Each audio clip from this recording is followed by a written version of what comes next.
Hey listeners, Mallory Wilsey here, Chief Producer of the Enrollify Network, and I want to take just a quick moment to tell you about another show on our podcast network that I know you'll love. In Your Element, hosted by Brendan Henkel and Daniela Norden, is a podcast bridging the gap between leadership and real talk in the dynamic world of higher ed.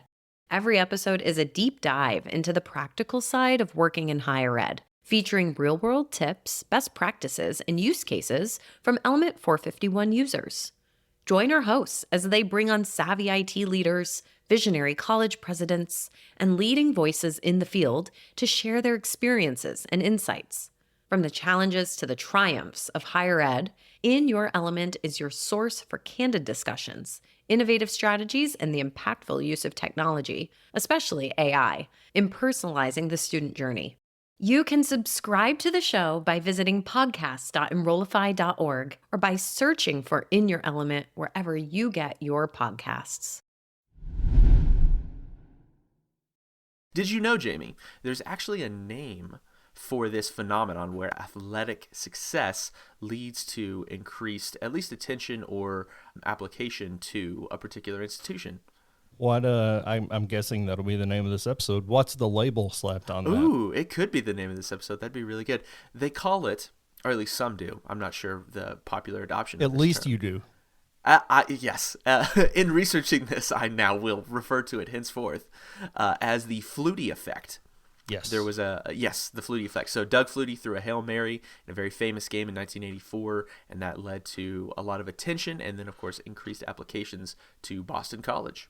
I was a wee lad when that happened, but I still see it today. It's still on highlight reels. It was a huge deal, and if that pass hadn't happened, he probably doesn't have a career. Welcome to the EduData Podcast, a podcast that serves as your weekly guide to the data driving higher education. We are your hosts. I'm Jamie Boggs. And I'm Timothy Davis. Join us every Friday for weekly breakdowns of the most important data, trends, and topics in higher education. The EduData Podcast is a part of the Enrollify Network, a robust collection of podcasts designed to help higher education professionals like you grow. Explore our other shows at enrollify.org or check out some of my personal favorites linked in the show notes below. Enrollify is made possible by Element 451, the leading AI-powered, all-in-one student engagement platform, helping institutions create meaningful, personalized, and engaging interactions with students. Learn more at element451.com. Welcome to another episode of the EduData Podcast. I'm Jamie Boggs here with Timothy Davis. What is happening? Hey, Jamie. I'm so excited to talk about basketball. Have you been following the tournaments? I have. By the time this comes out, the tournament will be over, and we kind of did that on purpose so that we don't want fan bases to feel like we're against them, right? I don't want to be making predictions. Right. We have a champion now. Yeah. We don't know who it is yet. You and I don't know, so that's great. Right. This will have recorded before, released after. So yeah, we're kind of blind to it. How is your bracket looking? Men's, Horrible. women's?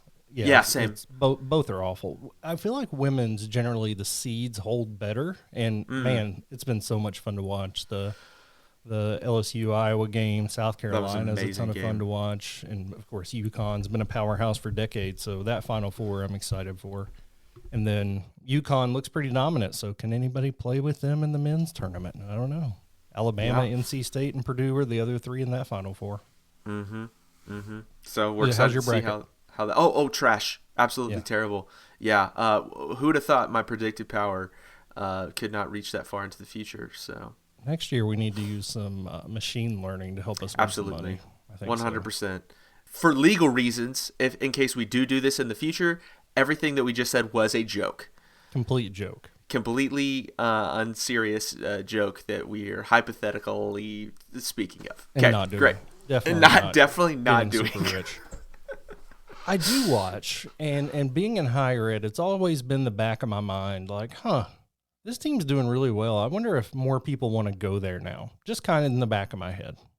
And I finally have a platform, this podcast, to dig into that a little bit.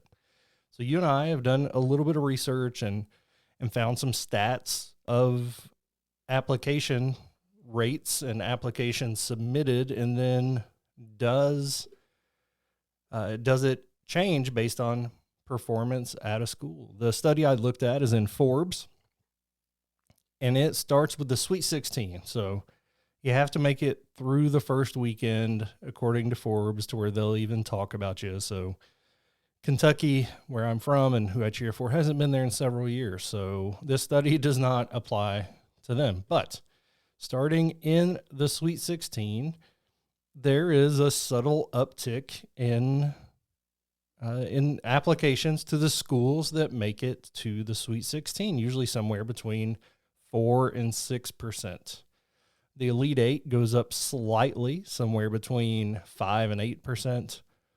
And the Final Four is where it gets big, right? Because at this point, you've had to win 4 games to get there. You've been in the spotlight. And for most years, we're looking at 8 to 12% increase in applications to Final Four schools over time. And this is looking at from 2017 to 2021. Of course, 2020 and even 2021, those numbers are impacted by COVID. So we're going to be looking over the whole span of it. And the champion, the most fascinating part of that to me, in 2017, based on the 2016 champion, there was that school, Villanova, had over a 22% increase in applications submitted. The following years, we have 5.77%, very small, 0.74%, and 0.1%. So it appears that the Final Four makes the biggest difference, one would think, in looking at the data that way. What would you have predicted just based on your knowledge of basketball and admission? Would you think there is any correlation here? I know we're going to get into the conversation of correlation versus causation later, but is this about what you would expect? Yeah, I think so. And I mean, I think people draw such a strong correlation between March Madness performance and future success or future increases in applications because it's so intuitive. You get a lot of attention, you get a lot of media coverage, and those are powerful drivers when students are looking for a college, right? The timing is also really good. Right? March is Right. around a time when students are getting ready to take tests, getting ready to submit applications. And so you've found a great time to be in front of them. And of course, March Madness especially is heavily viewed. It's very popular among college age students, specifically ones that play sports. And so, yeah, a correlation just makes sense. The timing fits, the attention fits. And so you see a lot of just popular correlation between the two that people just sort of accept as a given. And there was actually a really great episode of The Pulse a few weeks ago on the Enrollify Podcast Network where they talked about the marketing implications of that. Mallory had a really great guest on that particular episode to talk about how schools sort of respond to that and think about that. Another one for you to check out after you're done with this episode. Yeah, you definitely have to capitalize on it, and they go more into the marketing side. From the school side of just getting more applications, I mean, we talk about the impact of that. If you're struggling to fill enrollment, obviously it helps you to get your numbers and to meet your goals. If you're able to increase enrollment, it enables you to bring in more money.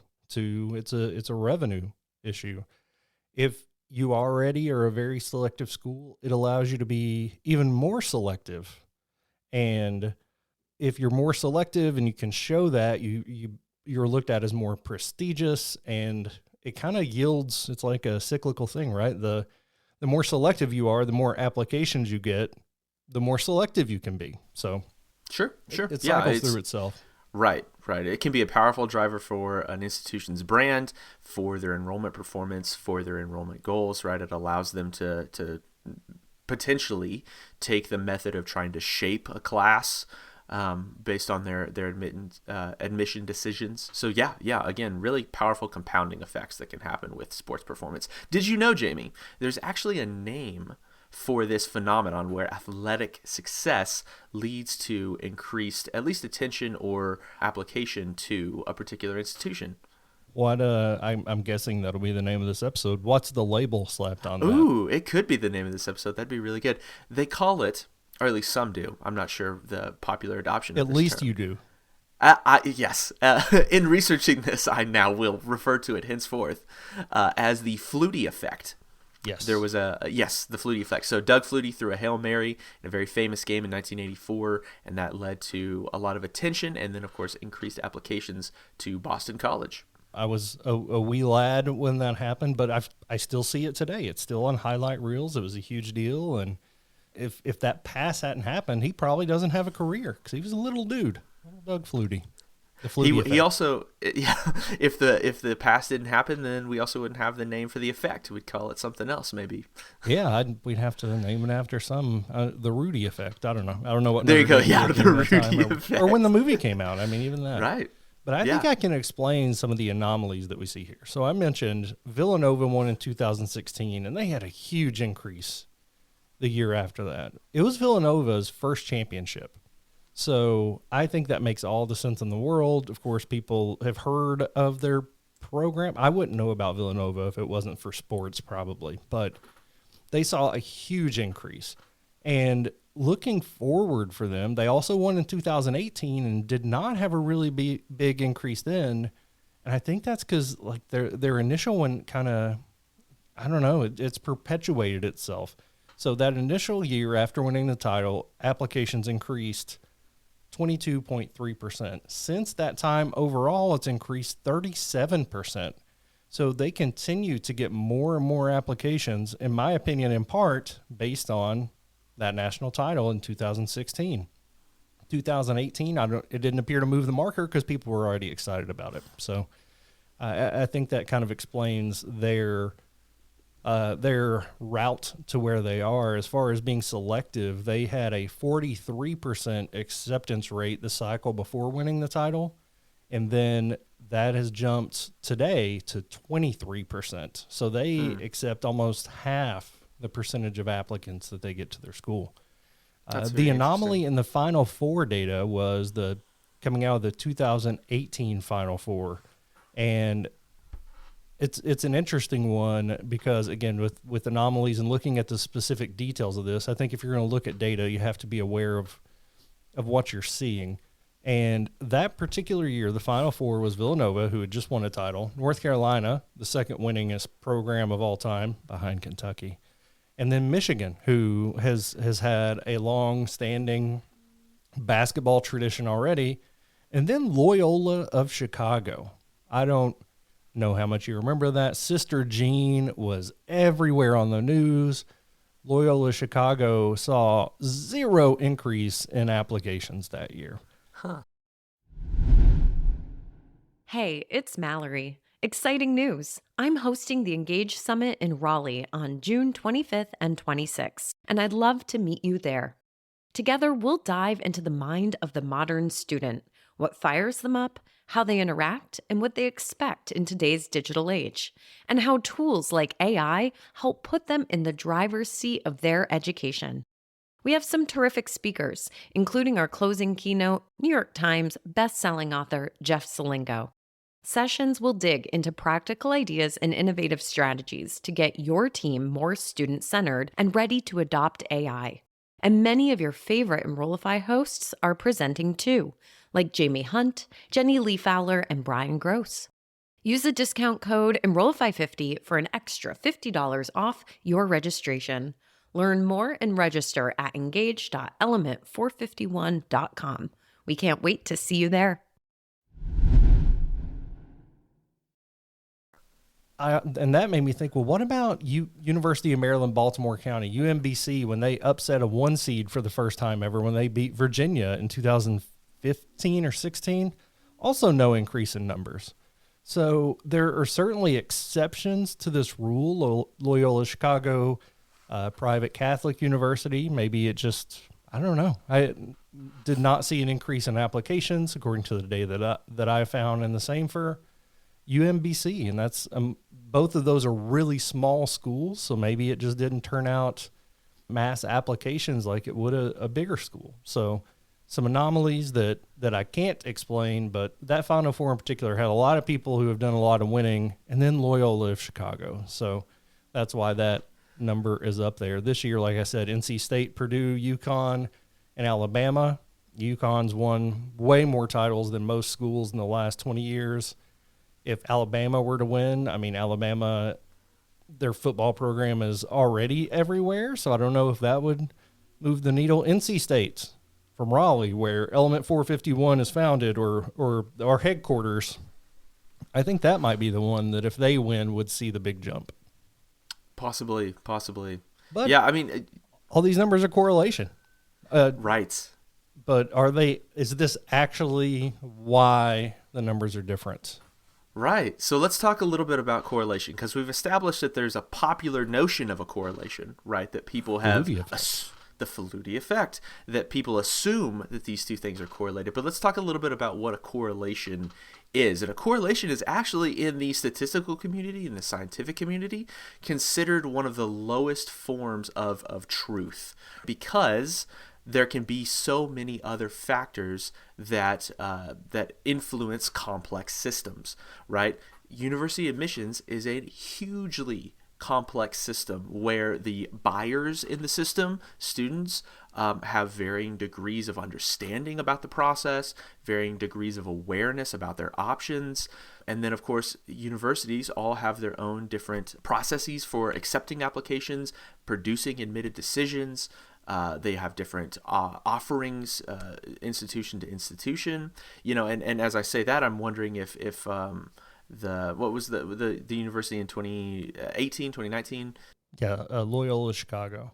Yeah. If perhaps they didn't see as great of a application increase because their application process wasn't set up to scale to that volume, right? So there you could talk about another marketing or operational component there as well. But correlations are considered very low because they're so difficult to prove, right? And so when we talk about like logical fallacies, right? If you remember back to like your high school, maybe English or poli-sci course, talk about some of the logical fallacies that are common, like the red herring. That's a popular one. There's also the fallacy of correlation, right? Where you assume that A is influenced by B because maybe on a line chart they look the same. Or because they just appear to, due to our pattern recognition, be the same. Humans are biased towards this because we love recognizing patterns. It's an evolutionary trait. We like to see visual patterns, like the pattern on a large cat's fur that can keep us alive if we see that pattern. But we also see a bias towards occurrence patterns. So like ancient humans and even humans today, as we approach an eclipse, are really interested in cosmological movements. We're really interested in solstices and equinoxes and the movement of stars. So these patterns we sort of have latched onto evolutionarily, and we write those patterns onto our existence constantly. And sometimes that can lead us to false conclusions or incorrect conclusions. So talking about correlations, Jamie, what makes a statistically significant correlation, or what proves a correlation?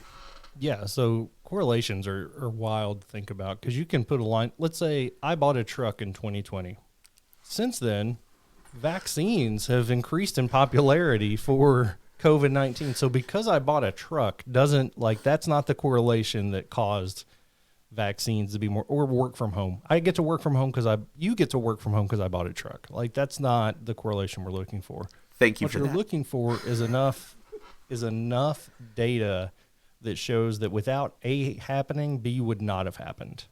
And the correlation has to be so tight. The word, I think I struggled to say it. It was during our webinar when I couldn't say statistically significant, which It's a tongue twister. I did great.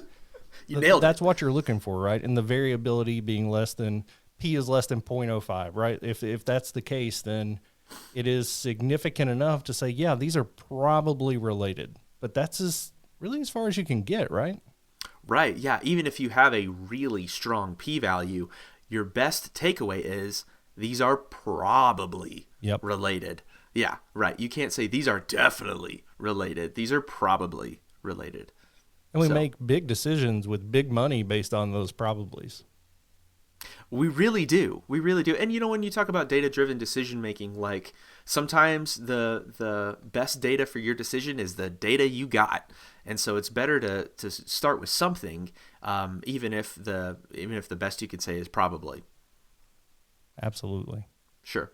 So, okay, with that kind of established, talking about correlations, let's look at a study that I pulled up that tries to, or that does achieve just this. So the study that I'm gonna pose to you here, Jamie, comes from the Journal of Sports Economics. It's called "Understanding College Application Decisions: Why College Sports Success Matters." It's from 2019, and the authors are Pope and Pope. We could probably share this with our in our episode notes as well if people want to dig into it. I really appreciated this study. I thought that they talked about this phenomenon in interesting ways, and they also grounded it in the larger conversation, the meta conversation that March Madness and increased applications feeds into, which is, how do students make decisions at all? Let me read you a few excerpts from this study here. So the study finds that a school that makes it to the Final Four in the NCAA basketball tournament or is ranked in the top 10 of the Associated Press poll at the end of their football season, so now we're looking at two separate phenomena, right, experience an average increase in SAT scores sent by 6 to 8% from the following year. So the context there is this study is based on data from College Board, and it's looking at SAT scores sent to institutions as a proxy for applications. Right. So again, a little bit different of a metric there, but I think the advantage for this study is that it's a unified data set from a single source. Right. Right. So we're not pulling together variety of institutionally reported data, whatever. We're looking at College Board, and the conversion there, if you want to put it in marketing terms, is students sent SAT to institution. So again, unified data set, I think there's some advantages there. But basically, they posit two key explanations for the findings. First, it is possible that the standard model of admission or of application decisions that students make, the standard model, which I'll cover in a second, is adequate, and that similar to school quality or cost of attendance, college sports success is simply an important component of the student's utility function. Okay. Yes, of the student's decision function, right? And they call that the utility hypothesis. And that standard model, again, is kind of what the paragraph mentioned, that school quality, cost of attendance, proximity, these sort of like decision-making factors that we think rational students use to make their decisions, we call that the standard model of decision-making. And so college sports success is just a component of that. It's part of the utility decision. The other one that they posit is that high school students are not fully informed about potential colleges to which they could apply, and that their application decisions can be significantly affected by schools that enter their consideration set via attention-generating events like sports. And so that's the attention hypothesis, the utility hypothesis, and the attention hypothesis. And I think that those two are really interesting. But off the top of your head, what do you think of that? Yeah, I think they both can explain the Flutie effect to some degree, but I also don't know that they're mutually exclusive. I think, well, I guess if you're assuming that they're unaware and the only exposure they get is the basketball tournament or the bowl season for football, which is essentially free advertising for these schools, right? Yep. If you're assuming they don't know anything, then yes, that's a separate thing. But I also think there's a bit of ignorance of, maybe not ignorance, maybe it's preference of that actually matters to me, which would go back to the standard model there. So I think they can work together, but I think they both do make sense. The attention hypothesis kind of implies that students make decisions based on heuristics, which are mental models that sort of shorten down our list of decision criteria and sort of make like shortcuts for us to make decisions. So let me read you some of the findings of this study, and we'll see what hypothesis you lean towards based on these findings. So one of the findings was that high school students' response to sports success decays very quickly. So again, attention wanes and SAT scores sent, which kind of ties into the timing of March Madness, right? It comes at a very opportune time as students are taking tests, as students are applying. And so when you have their attention, capitalize on it because the decay is quick. A larger effect of sports success on out-of-state than in-state students. So like the students' awareness of out-of-state schools, right, is not as great as perhaps their in-state schools. Mm-hmm. And so when they learn about out-of-state schools, they applied to those. Through March Madness, they applied to those. And that's one of the other findings of the study. Another finding, at least in 2019, there was no effect of the women's basketball success on the number of SAT scores sent to the winning school. Okay. For 2019. I wonder if that will change. I feel like it's boosted in popularity just in the last 3 years. The difference, it's absolutely. Yeah. So that'd be an interesting one to follow up on. Absolutely. Yeah. The influence of sports success on males, black students, and students who played sports in high school is significantly higher than other counterpart groups. Okay. Nearly all subgroups became responsive to the most attention-generating sports victories, like championships. Okay. Which I think follows some of the data that you presented, that the Final Four and that the champion tends to yield the biggest increase in applications. That tracks. And that teams that barely win and thus move on in the tournaments are no more likely to have success in future years relative to teams that barely lost. However, they receive significantly more applications due to their performance. What do you think of that? Things I hadn't thought about. I had begun to let my mind go to subpopulations of applicants, but that all makes perfect sense. You alluded to it earlier, athletes and I think largely males follow it more than females do, which I think some of the data that I read speaks more to some longevity as opposed to the decay in interest. And maybe the longevity of the interest is more about the longevity of the success. Because I use Villanova as an example. They won 2 titles in 3 years. That's more than just a one-time thing, right? So perhaps that's why it sustained theirs. But Virginia won in 2019. There was not a tournament in 2020 because of COVID. Virginia didn't see anything. People had forgotten the NCAA tournament happened there for like 2 years. So I think that may depend on I would love to look at that piece, the decay by type of school, their history of winning, and location, I think would matter a lot with that too. Because I don't know, like how much is it going to matter if Wyoming wins the national title? How many people are going to be okay moving there instead of UCLA or University of Miami, Florida? So yeah, I think location would be an important piece to look at here too. Yeah. So it sounds like you lean maybe a little bit more to the utility model where it's a compounding effect. The students already considering what they want to study, where they want to go, how far that is from their home, how quality the school is perceived, cost of the attendance, and then that if they're also winning the national tournament and I'm just discovering them and I learn all about this school at the same time, that sort of compounds and generates a decision to apply. Am I too optimistic? Is it like, do you fall into the attention model? I guess I just hope that we're putting more thought into what school we go to as opposed to just picking a school off of a bracket. Who went the furthest? Let's go there. Right. Yeah. And I don't know if it's even that serious of a decision at the point, because like we're talking about places where students send their SAT scores and where they apply. We're not necessarily talking about where students go for 4 years. Right. So there's the gravity of the decision is maybe not as present when a particular student just makes a snap decision to go to an institution's website and hit the apply now button. That would be such a hard thing to study of how many actually end up going to that school because admissions is... Which is why it's so hard to create correlations because complex systems have so many factors that influence them.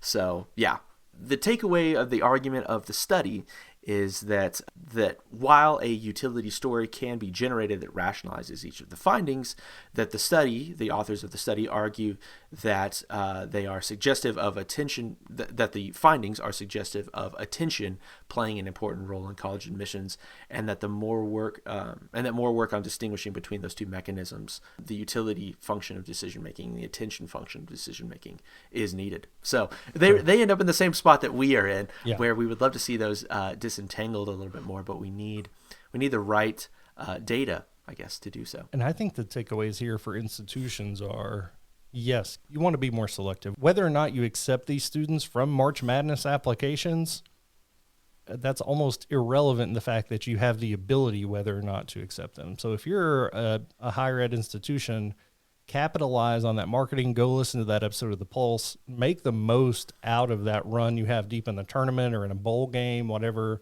success you may have athletically. Make that matter for your application pool. If you are an applicant and you're interested in a school that's winning, do your research and make it a part of the decision, but weight it appropriately, please. That's best for you and the school and your family.